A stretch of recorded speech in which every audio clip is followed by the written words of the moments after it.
Hi, Second Calvary. Brother Tim here with another episode of Civic Corner. Today's episode is entitled The Fight Against a Powerful Executive.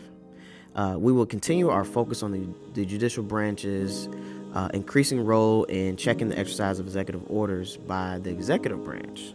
So, in the last episode, we talked a little bit about the origin of the executive order and where that power kind of derives from. So, executive orders are, to reiterate, executive orders are legally binding. They do not need congressional approval.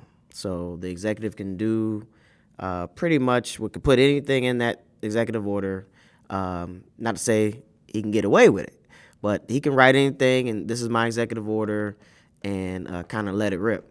But he has people behind him that's writing this also. So, but they are still subject to judicial scrutiny and review, and so that's what we're going to talk a little bit about today. But executive orders can also remain in force until they are canceled, revoked, or deemed unlawful by the courts, or expire on their own terms. So they're kind of a living document in that perspective. One of the first actions of many newly inaugurated presidents is the repealing of their predecessors' executive orders. And so the current administration made a spectacle of that power by repealing pretty much a lot of what the former president has done, even going and stretching back to this 1960s, an executive order that's been sitting since then, and repealing that. But it's all lawful. And I think that's the frustration here, that it's still lawful. But at issue now is the execution of the executive order. So again, a law is just a law until it's challenged. We don't, it's written, it's passed, and it goes into force. And then, of course, the challenges come in how it's being implemented. Same thing with executive order. Some presidents come in day one and they have some big executive orders. Usually they're centered around the priorities that they ran on during the campaign. This current administration came in with a whole agenda that's been written over the last 4 to 8 years, and had all the executive orders to match. And so it was a flurry, as everybody remembers. He was signing at right after the inauguration, signing at a big event, signing the next couple days, and then several weeks after, still signing stuff as of this last weekend. So it's very important that we really understand the power of the executive order. And so, and this is the theme I want you guys to keep in mind. So a lot of actions appear unlawful on its face due to the swiftness and the knee-jerkness of the executive orders just flying left and right. But the executive has the power to do it. And now, as everybody knows, having the power, the ability to do something doesn't make it right. And that's where the courts come in. And so we learn a great deal about laws and actions as they're challenged in the court.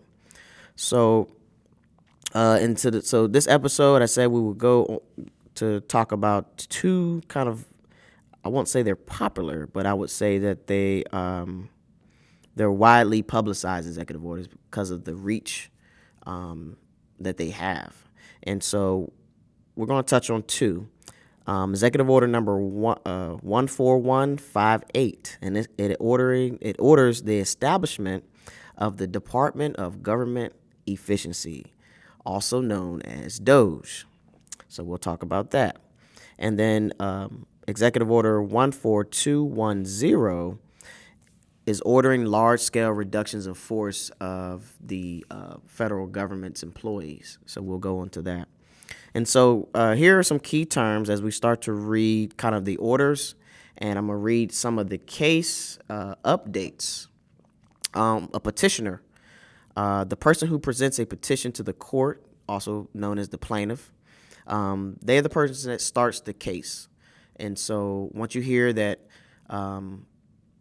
somebody's suing the government or somebody's suing the president in his capacity, or anybody below them in their capacity, some department heads or what have you, they're the plaintiff. They're coming and bringing the case. And so that's very important. Also, and usually they're the ones that either stand to lose something, have lost something already, and they're trying to assert that this action, this executive order, this law, whatever, is going to negatively impact them in some type of way, and they come to the courts for some relief. So we'll get into that. And the respondent is the party who the case is against. So that's the person that's going to be responding to these charges against them. So I know we know more about court. We all think criminal court, and there's a defendant and usually the defendant is the one who's being charged again. And then the plaintiff is always the people. The people versus X, Y, and Z. The people versus X, A, B, and C. Because the people, you violated a criminal law which is against the public, and so the people are always the plaintiff, and that's usually the case is usually brought by the district attorney's office. So, but this is a little different in that it's more civil, and you have civil in nature, and you have a group of people, citizens, anybody who is bringing a case against somebody else for whatever reason. And so that's what we're going to go through today. So I'll start with reading just the purpose of the executive order. And this is the stated purpose of the executive order. All right. And so Executive Order 14158. So it says establishing and implementing the President's Department of Government Efficiency. And it reads, by the authority vested in me as President by the Constitution and the laws of the United States of America, it is hereby ordered. So that's really important. You always see that at the beginning of these executive orders. By the power that's vested in the president by the Constitution. So again, that shows you where the power, or where he or she thinks the power is deriving from, and the laws of the United States. So Section 1, the purpose. The executive order establishes the Department of Government Efficiency to implement the president's DOGE agenda by modernizing federal technology and software to maximize the governmental efficiency and productivity. Now you might say, wow, that's just a one sentence. But this one sentence, of course, accompanies other sections of the executive order, but it's the implementation of the order that has caused quite a stir because of the wide ranging. So we'll get into that in a minute. I wanted to go ahead and read the second executive order that I wanted to highlight today, and that's order number 14210. And this is implementing the President's Department of Government Efficiency Workforce Optimization Initiative, or better known as reducing the reduction in force of federal employees. So you're hearing a lot about that in the news. You probably know somebody is either getting fired, was fired, who was offered a severance package. Like all this is all tied up in court right now, and they emanate from these executive orders on these federal agencies. So the purpose of this one was to restore, quote unquote, to restore accountability to the American public. This order commences a critical transformation of the federal bureaucracy. So says it right up front. Critical transformation of the federal bureaucracy. By eliminating waste, bloat, insularity, and my administration will empower American families, workers, taxpayers, and our system of government itself. So a lot of this seems really, neutral. Most people will want to find waste and bloat and want to root out all that kind of stuff to save us taxpayers money. But again, it's in the implementation of the executive order that is causing the issue. And so I'll read on real fast. So, when it comes to the reduction of force, so agency heads shall promptly undertake preparations to initiate large-scale reductions in force. So I highlight that part because it just tells you what's going to happen. Large-scale reductions in force. So all these were immediately challenged as they were being signed because in the connected world we have, they're just not coming, the executive order is not coming out of heaven, just dropping down. There's people who watch these things on a daily basis. They get word that this is coming down the pike. And then, of course, what you see on TV, by that time, people have already got the lawsuits together, I'm pretty sure. Or they're waiting to see what the text of the executive order is, because they have to attack the executive order and how it's written. Okay, so what I'm going to do now is go back to the first executive order and kind of read a little bit of each case, and who the petitioner is, and of course all the respondents. Basically, all the people who are getting sued are either the administration in total, or Trump by himself, or Elon Musk in his purported position with Doge. But you would see a lot of the different types of plaintiffs that come forth. A lot of them are nonprofits. A lot of them are unions. They represent a lot of people, or they represent the public interest, and so that's really important. So there's one case here that came on January 20th, and we all know what January 20th was. It was Inauguration Day. So a lot of these happen immediately. But let's see, this is Public Citizen Incorporated et al. Versus Donald J. Trump and the Office of Management and Budget. So it was two advocacy organizations and the American Federation of Government Employees. So definitely people who are going to be affected. They sued, arguing that this executive order establishing Doge, violates the Federal Advisory Committee Act, which bars the delegation of decision-making authority to private citizens without public access. And so there you go. It comes in. The case will come in, and they will attack definitely what it's violating. Either it's unconstitutional, and they'll go to a specific case law for that, or it's violating a law that's already on the books. They'll have to name the act. So that's really important. The next one, it's a lot of names, but the advocacy organization's National Security Counselors Incorporated sued, arguing that the order violates the Federal Advisory Committee Act, which bars the delegation of decision-making authority to private citizens without public access. So a lot of them will come in and they attack the same thing, and they'll be in different courts, though. And sometimes they will bring those cases together because they're all going to be adjudicated the same way. Another one I want to highlight is the Center for Biological Diversity versus the Office of Management and Budget. So the Center for Biological Diversity sued the Office of Management and Budget under the Freedom of Information Act. We've heard about that act a lot, demanding records related to communications between the Office of Management and Budget and Doge's leadership or those acting on its behalf.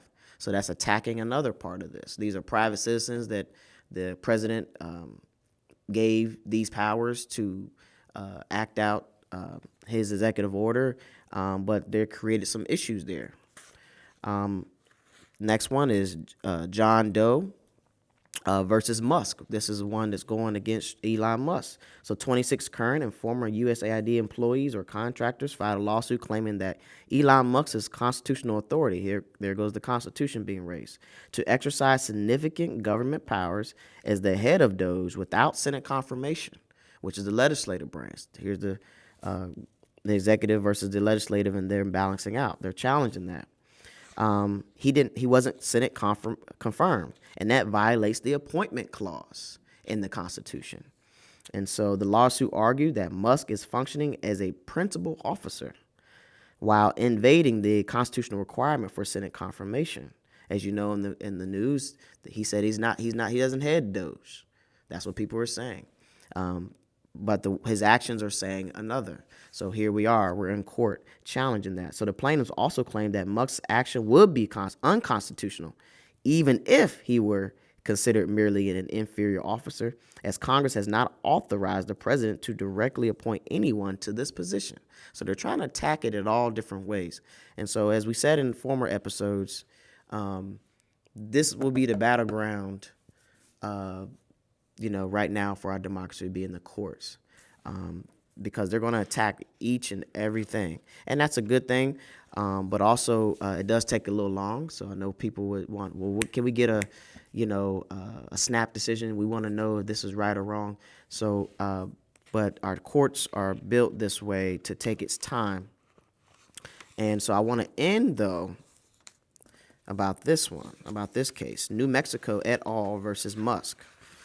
And so again, they're attacking they're attacking Doge as an organization. They're attacking the person who's supposed to be running it.